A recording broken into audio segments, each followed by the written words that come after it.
तो आप समझिए कि देश में अघोषित इमरजेंसी, हिटलर साइज जैसे हालात हैं, इनसे लड़ना पड़ेगा। शिक्षा, पेपर लीक, रोजगार जैसे मुद्दों पे नौजवान इकट्ठा हुआ और जब नौजवान इकट्ठा हुआ तो सरकार ने दिमाग लगाया कि इनको कैसे तोड़ा जाए। आरक्षण किसी को मिल रही खैरात भी नहीं। आरक्षण एक संवैधानिक अधिकार है। राजधानी दिल्ली से उठे आरक्षण हटाओ आंदोलन को लेकर सांसद और आजाद समाज पार्टी के नेता चंद्रशेखर आजाद भड़क उठे हैं। नगीना सांसद ने लिखा कि लंबे समय से संविधान प्रदत्त हिस्सेदारी की व्यवस्था यानी आरक्षण के खिलाफ माहौल बनाया जा रहा है। अब इसी मुहिम को आरक्षण में सुधार जैसे शब्दों की आड़ में आगे बढ़ाने की कोशिश हो रही है। कान खोलकर सुन लो, आरक्षण कोई खैरात नहीं है। ये सदियों से सामाजिक भेदभाव और वंचना झेलते समाज को संविधान द्वारा दिया गया प्रतिनिधित्व का अधिकार है। आजाद ने लिखा कि भारत सरकार और लखनऊ दरबार में बैठे सत्ताधीशों, कान खोलकर आप सुन लो, आरक्षण व्यवस्था में किसी भी तरह की छेड़छाड़ बर्दाश्त नहीं की जाएगी। आजाद ने क्या कुछ आगे कहा, आप सुनिए। पूरे आंदोलन के पीछे ही कुछ ऐसी ताकतें हैं जो जातिगत जनगणना और उसके आर्थिक आंकड़ों से डरी हुई, जिनको लगता है कि जातिगत गणना अगर होगी, उसके आंकड़े जारी होंगे तो बहुत सारे लोगों के जो झूठे भ्रम फैलाए टूट जाएंगे। लेकिन इसमें जो दूसरा जवाब है मेरा, वो इनके सवाल से जुड़ता है। शिक्षा, पेपर लीक, रोजगार जैसे मुद्दों पे नौजवान इकट्ठा हुआ था और जब नौजवान इकट्ठा हुआ तो सरकार ने दिमाग लगाया कि इनको कैसे तोड़ा जाए। नौकरियां सरकार दे नहीं रही है, अवसर दे नहीं रही है और तमाम तरह की जो है आवश्यकता की पूर्ति नहीं कर रही है। अच्छे स्कूल नहीं है, अच्छे कॉलेज यूनिवर्सिटियां नहीं है, अच्छे सड़क नहीं है। मैं एतमादपुर गया था, गारा हो रहा है गोडे गोडे। तो मैं ये बात आपको इसलिए बताऊं, सरकार को लगा और उन ताकतों को जिनका मैं जिक्र कर रहा हूँ, जो संगठन बने हुए हैं, जो अपने आप को राष्ट्रभक्त संगठन कहते हैं, उन्होंने दिमाग लगाया कि इस एकता को कैसे तोड़ा जाए। तो उनमें से कुछ लोगों को चिन्हित करके ये आरक्षण वाले मुद्दे पर आगे कर दिया कि जो युवाओं की एकता बनी थी, देश के विभिन्न इंपोर्टेंट मुद्दों पे आवाज उठाने की, संघर्ष करने की, वो मुद्दे पीछे छूट जाए। लेकिन हम ऐसा नहीं होने देंगे। मैं फिर आपसे कह रहा हूँ, छात्रों के भविष्य के साथ किसी भी तरह की खिलवाड़ बर्दाश्त की नहीं जाएगी। आपको याद होगा और आप रिसर्च कर लेना, भीम आर्मी का जो जन्म है, उसकी जो पहचान है देश दुनिया में, वो भीम आर्मी पाठशाला से थी। बता दें कि 21 अगस्त को जंतर मंतर पर लोगों का एक हुजूम जुटा, जिसने आरक्षण की मौजूदा व्यवस्था में समीक्षा और सुधार की मांग की।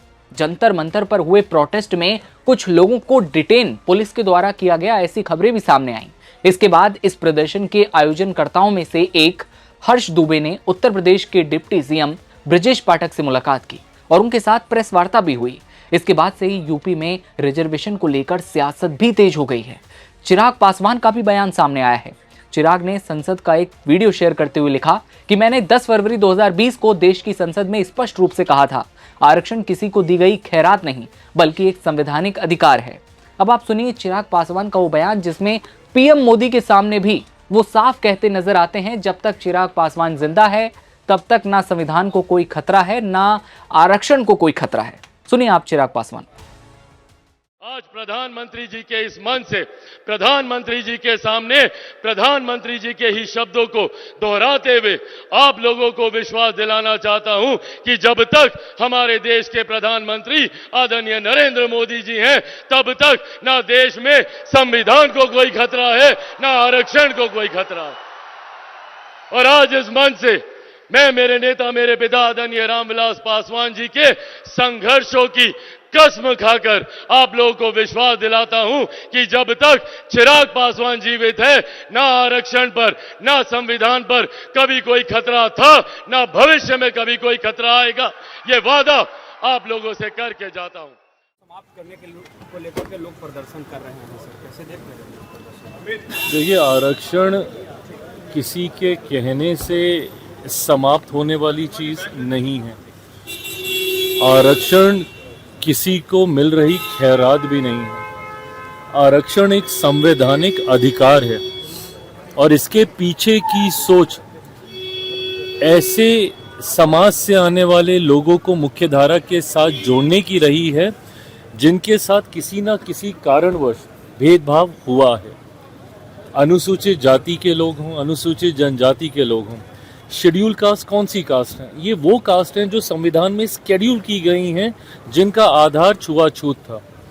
उनको आधार बनाया, उनको स्केड्यूल किया गया और उन कास्ट को आपने आरक्षण देने का काम किया। इसी तरीके से शेड्यूल ट्राइब्स है, ये वो कास्ट हैं, ये वो ट्राइब्स हैं जिनको स्केड्यूल किया गया है, जिनका रहन सहन, बोलचाल, वेशभूषा सब अलग है, अपने तरीके से है। तो ऐसे में चिन्हित करके ऐसे वर्गों को मुख्य धारा के साथ जोड़ने की सोच के साथ बाबा साहेब के द्वारा रचित भारत के संविधान में आरक्षण के प्राविधान किए गए, जिसको आने वाले दिनों में समय समय पर और ज़्यादा सशक्त करने का काम किया गया। और आज की तारीख में इवन ऊंची जाति से आने वाले गरीब वर्ग के जो लोग हैं उन तक को आरक्षण का लाभ मिलता है।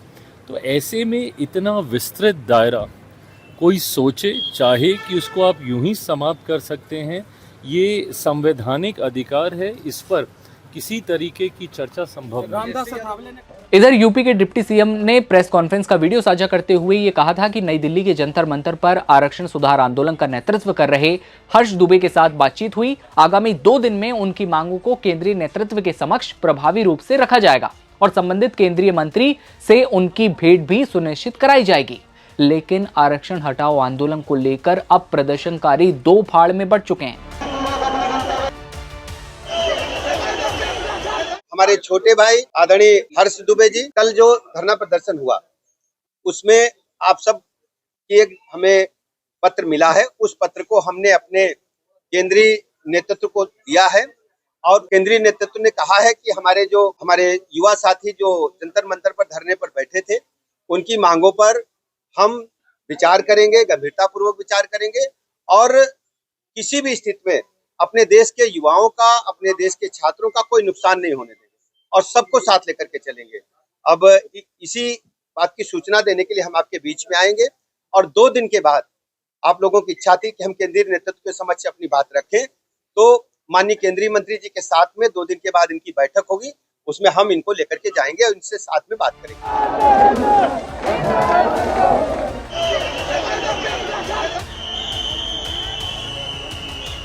आंदोलनकारी जो दूसरे हैं वो हर्ष दुबे के खिलाफ जमकर अपनी भड़ास निकाल रहे हैं। आंदोलनकारियों का ये आरोप है कि हर्ष ने किसी को भी बिना बताए यूपी के डिप्टी सीएम के साथ प्रेस कॉन्फ्रेंस कर ली, जबकि वो अपनी मांग केंद्र सरकार के प्रतिनिधि के सामने रखना चाहते थे। इसे लेकर अब बयानबाजी का सिलसिला शुरू हो चुका है।